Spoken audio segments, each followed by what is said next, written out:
Welcome to my party, we're just getting started. A life is a dream or a nightmare scarring. Hand me a drink cause I think I'm going all in. Get me a shrink.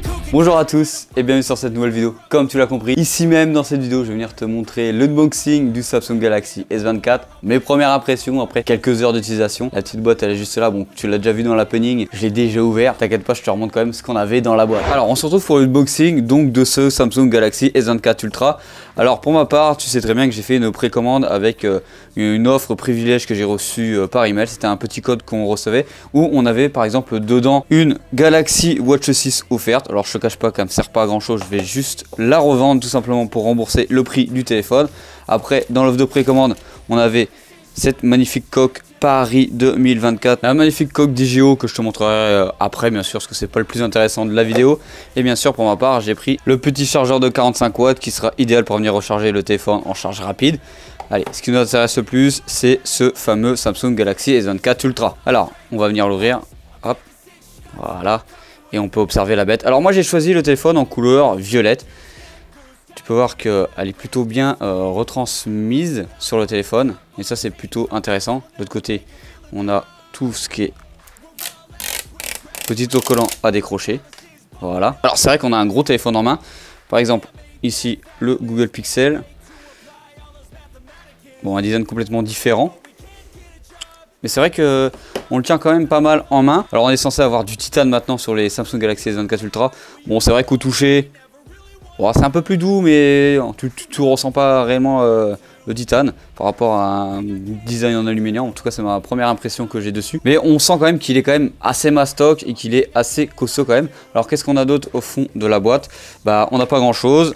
Là-dedans, normalement, on devrait avoir par exemple le petit boutonneau pour venir enlever la carte SIM. On le voit juste ici. Et on devrait sans doute avoir un câble ou peut-être pas, ou peut-être qu'ils me l'ont pas donné parce que j'ai pris un chargeur à côté. Alors maintenant, je vais venir l'installer avec mes données personnelles et on se retrouve dans quelques heures quand j'ai pu le bidouiller un petit peu pour voir s'il est très intéressant ou pas comme téléphone en première impression. Alors tu peux déjà voir qu'il a quand même laissé pas mal les traces de doigts. Je refais des petits plans à l'arrière comme ça.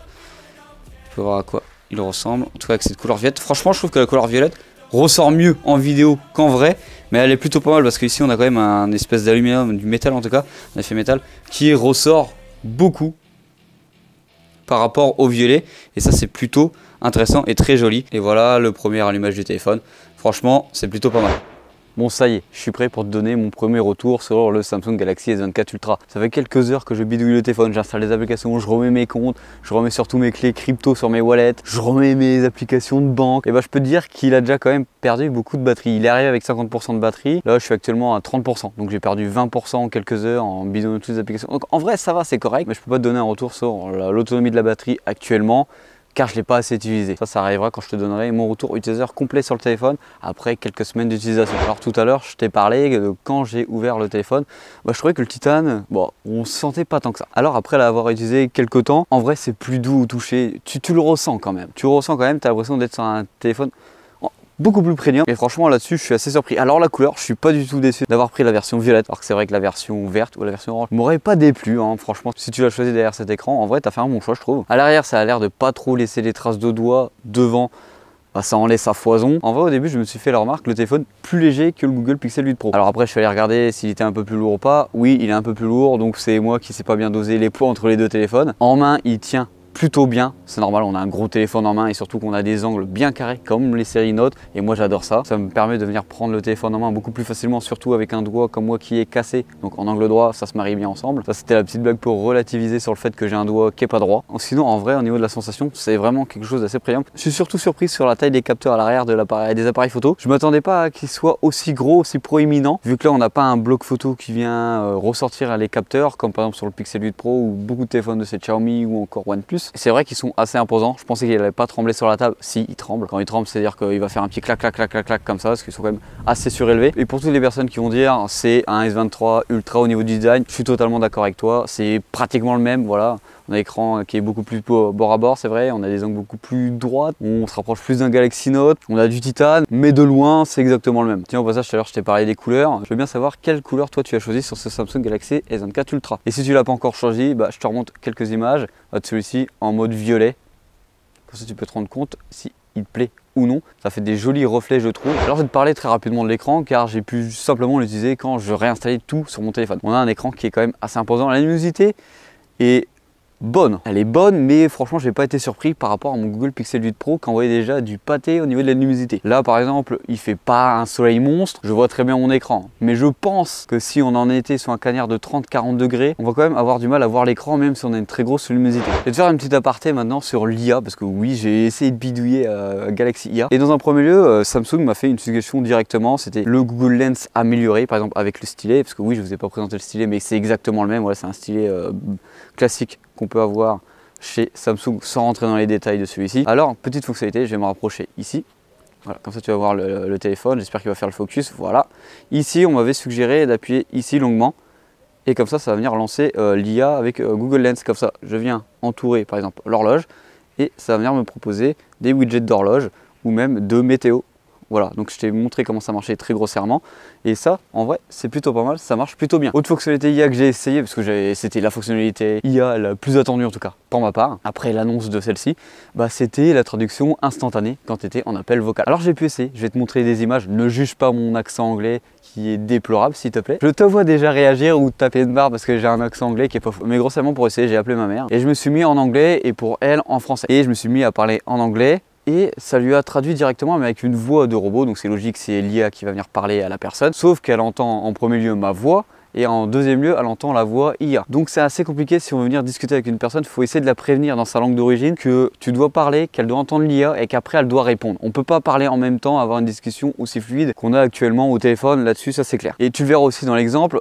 Des fois, ça ne traduit pas mot pour mot, ça a un petit peu de mal à traduire les bons mots, mais dans l'ensemble, tu comprends grossièrement ce que la personne veut dire et tu peux lui répondre facilement. Moi, de mon côté, j'avais toute la retransmission écrite, elle de son côté, elle ne l'avait pas. Et pourtant, elle avait un téléphone Samsung, bon, elle n'a pas encore One UI 6.1 dessus, peut-être que ça arrivera plus tard si on est d'un Samsung à un Samsung, mais pour le moment, elle ne l'avait pas et ça marchait. Même elle, quand elle venait me parler en français, que ça devait me traduire en anglais, ça faisait la traduction écrite et audio. Bon, vu que je comprends le français et à peu près l'anglais, c'est vrai que pour rejoindre ce que je te disais il y a quelques secondes, des fois mot pour mot ou le sens de la phrase n'est pas exactement le même, mais c'est pas très grave. Je te montre tout de suite l'exemple.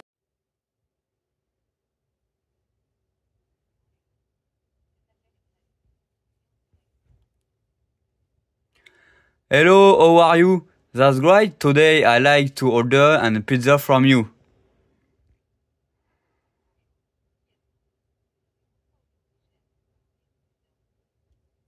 Oh, it's a great question, guys.